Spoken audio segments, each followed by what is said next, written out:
Big question here on Wednesday. We received plenty of feedback from a video we put out. I think it was either on Friday or Monday. Jason, the big question today, Yeah. were we off base with our Oh, conversation about the American bias?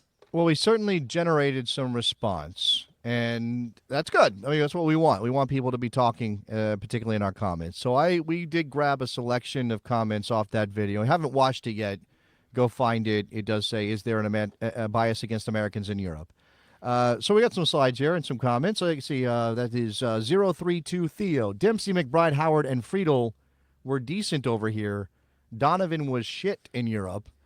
Part of the thing here is that, it's really hard to build nuance into a YouTube comment. So it's a lot of that. Like, it's like, Donovan was shit. Well, okay, so Landon Donovan went to Bayer Leverkusen and didn't make it because he got homesick, and he's talked about this.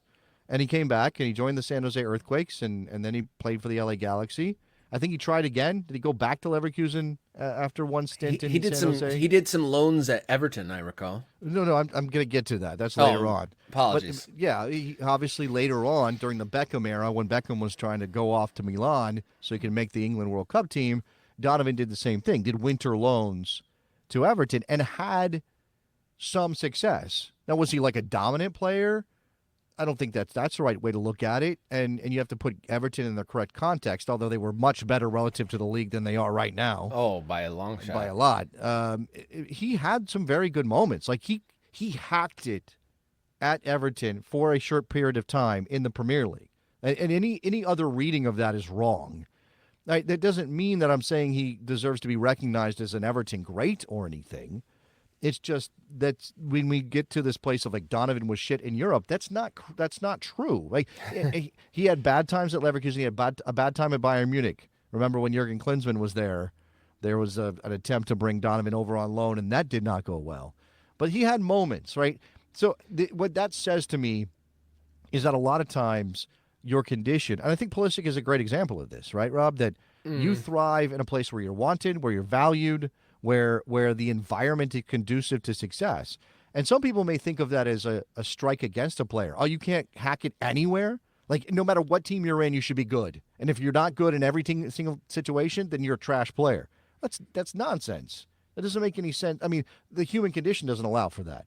I do like this one. Laughs in South Asian. You guys think you have it bad. I do. I do. I saw this comment, and I do agree with them a bit. There are countries like way lower on the Oh, totem man. pole that get way worse biases against Sure. them. And seriously, like people over there have only in Europe, I'm talking about, have only just come around the idea that an Asian player can be good and be a big contributor. Yeah, and we're talking about. I mean, and again, this speaks to the growth of the game in individual countries and its infrastructure and how they go about making players and whether they're good at it or not, right?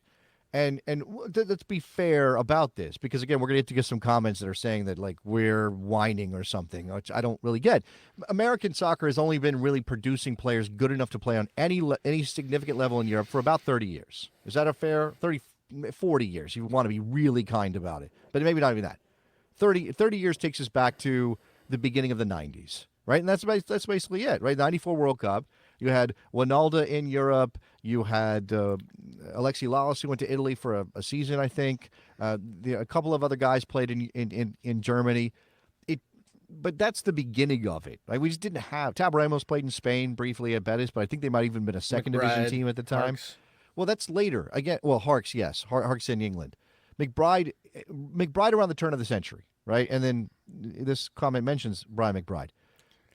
How many goals did Brian McBride score at Everton? Like, would you be able to tell me off the top of your head? I know they named the pub after him, but do you know how many goals he scored? Not off the top of my head, but before we move on from Landon Donovan, my memory from Everton. I mean, Fulham. From, Sorry, Fulham for McBride, not Everton. He was at Everton briefly, but I'm talking about Fulham. Go ahead. I do recall Landon Donovan highlight that made match of the day. He like bombed down the left wing and put a cross on a dime, and they're like, "Oh, this guy, that's American. He's all right." Yeah, right. I mean, again, it's never a binary. It's never like he's trash or he's good. A lot of these guys, it's in between. So when we talk about the bias that Pulisic was expressing, that McKennie was talking about, that Dempsey was talking about, what we're saying is that, you know, these guys went to Europe, particularly Dempsey, at a time when there weren't a lot of American players. And they're even if a coach thinks I want to play the best player, what they're saying is when faced with the option of an American player or a European player, and they're basically the same on the same level, right? There's no clear way to distinguish between them in terms of their talent. Their sense is that the European player is going to get picked more often than the American, right? And I think all of us are guilty of some biases, whether we are aware of them or not. And to imagine that every coach on the planet is just picking the best player regardless, and if it was a blind choice, that if it was a blind choice, it'd be different. But there's profile here, right? And profile is something everybody factors in, even if they do it subconsciously. And I think by that's no what we were means trying to get to. Yeah, and by no means is it American exclusive. I've heard like Paraguayan players like Almiron saying that like if there's a 50-50 choice between a Paraguayan and an Argentine, who's going to get the start? And exactly. And no one would say, well, Paraguayan players can't hack it. No, that's not what he's saying. What he's saying is there are these ideas of what countries produce better players as a rule, right? It's like if a kid chooses to go to Boise State, and another kid, talking about American football here, chooses to go to Alabama, right? And they were both rated exactly the same coming out of high school. And they both had great high school careers. And you're saying which player is better? Your sense is going to be the Alabama player is better because he went to Alabama, even if the other kid chose to go to Boise State because that was a better fit for him. Does that make sense? Yeah, and then coming out of there, like the Boise State guy has like mammoth stats, and the Alabama guy has like normal, achievements. And the plenty of Alabama guy's people- still going to have the higher reputation. Plenty of people would say, oh, the Alabama player is clearly better. Why? Well, because he plays for Alabama, right? He played in the league, the SEC. Or if you want to make it more in line with this conversation, it's like saying, oh, that there's a high school player from New Hampshire and a high school player from Alabama or Texas or Florida. Who, if without knowing anything about the player, without even knowing what kind of players they are or watching them, your sense is going to be the Florida kid, the Texas kid, or the Alabama kid's going to be a better football player than the New Hampshire kid. That's all we're saying, right? And there's no malice here. But I just think, Mr. Hassel, if you were good, you're good. No one will care where you're from. I just don't buy that. No, I just like don't buy it. if there was someone like an Erling Haaland that happened to be American that just like no doubt just scoring ridiculous amounts of goals, you don't think he'd just... Where would he have to score those goals? True. In order to get to a place where you say, I do think that this is not, there's no hard and fast rule, and not everybody is okay. There are plenty of coaches who are capable of looking past the origin of a player, whether that player is American. Somebody mentioned Australian in the comments. Let me go back to that comment because I think that's interesting. American players lack the technical ability you gain by playing on scruffy streets day in and day out with other skillful players who don't even become pros. It's the same with Australians. Americans play power football, and that only goes so far.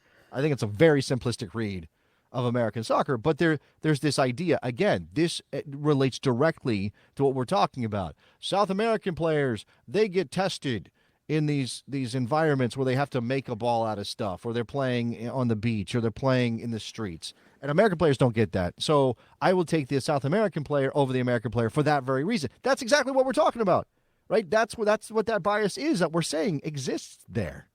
Anyway, I want to go back to the comments. All right, this whining is coming across a bit pathetic. Being honest, you guys are clearly inflating the quality of people like Dempsey. Decent, but not enough to be at a top team. Football is a meritocracy. Just look at the number of players from random countries across the world that play in Europe now. If you're good enough, you will make it. That idea that like, oh, there are a couple of players from smaller countries in Europe, therefore there's no bias.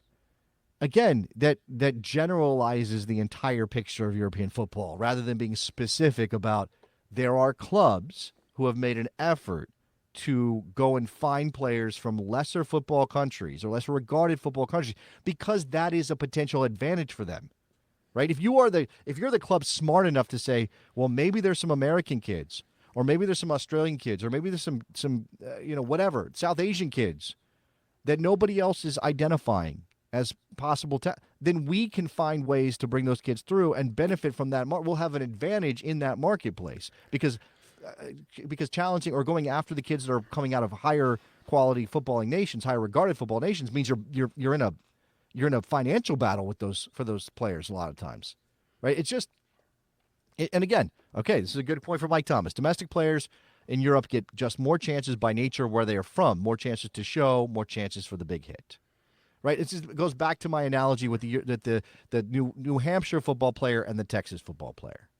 More people are paying attention to Texas football than they're paying attention to New Hampshire football, no matter what the talent of the kids are. So just by virtue of that, you're going to, oh, that player is the player I want.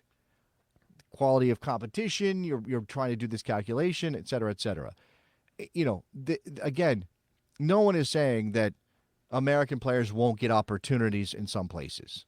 100% they will. And it's slowly getting to a place where maybe the bias is less and less impactful on the fortunes of American players. But I think it would be ridiculous to deny that certainly in the past, and maybe still on some level in the present, there is at least a little bit of that, oh, Americans can't play. And we played the video where all of those people at the pub were saying, oh, you can't name a player that you can name. You can't name a player that you can name. Name me a player that you can name. But then a lot of those same people will say Pulisic sucked at Chelsea. Yeah, you named a player. We had a comment, actually, from somebody who said... yeah, and that's the nuance that we're talking about, that it's difficult in the current era and the platform that this is on. It is hard to say, have a nuanced view or express it, or people maybe aren't able to express it.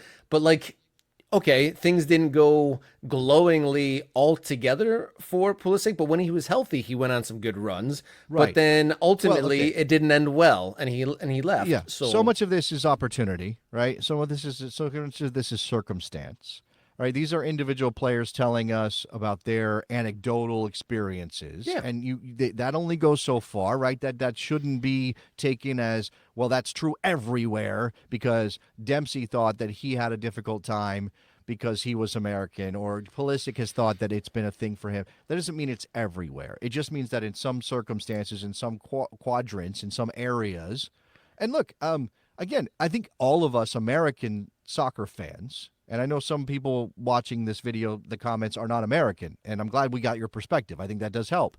But I think every American soccer fan has had a situation where they've run into somebody who is from a more traditional football country, and their assumption is you don't know a damn thing. You know nothing. You're American. You don't. It doesn't matter. Oh, I watch every single game. I watch the Champions every year. I have a Premier League team. I follow this. I follow that. They will still believe you cannot possibly know more than them because they come from England or Spain or whatever. That is exactly what we're saying here. That's where the bias is also being expressed when it comes to players. It's the same idea. Yeah, no doubt.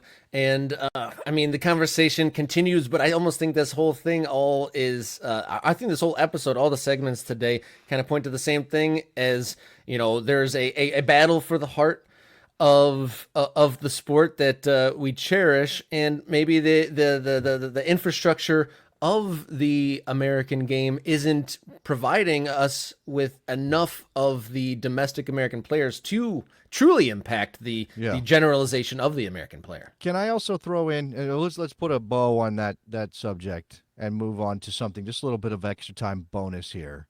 I don't know if you saw this, Rob, but it is now out there that the Haslam family, who own the Columbus Crew, are going to move their game with Inter Miami on April 19th to Cleveland to play in the Browns venue to maximize their ticket sales for a potential Lionel Messi visit to Cleveland.